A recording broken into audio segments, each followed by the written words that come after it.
রংপুর জিলা স্কুলে অবসরপ্রাপ্ত শিক্ষক গণপতি চক্রবর্তী ও তার স্ত্রী সন্তানদের হত্যার ঘটনার সুষ্ঠু তদন্ত ও দ্রুত বিচারের দাবি জানিয়েছেন স্বজন ও শিক্ষক শিক্ষার্থীরা। দুপুরে জিলা স্কুল প্রাঙ্গণে স্মরণ সভা অনুষ্ঠিত হয়। এতে শিক্ষক শিক্ষার্থীদের পাশাপাশি অংশ নেন অভিভাবক ও নিহতদের স্বজনরা।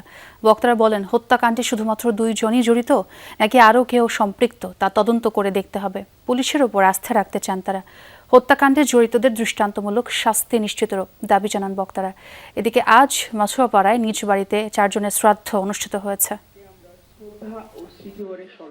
আমি ওনাদেরকে অনুরোধ করছি যে আপনারা একটু বিষয়টাকে আরো ভালোভাবে তদন্তের মাধ্যমে আপনারা দেখেন যে এর পিছনে এই আরো কেউ জড়িত আছে কিনা। আমাদের একটাই চাওয়া, সুষ্ঠুভাবে আরো তদন্ত করে আমাদেরকে সঠিক বিচার পাওয়া যায়।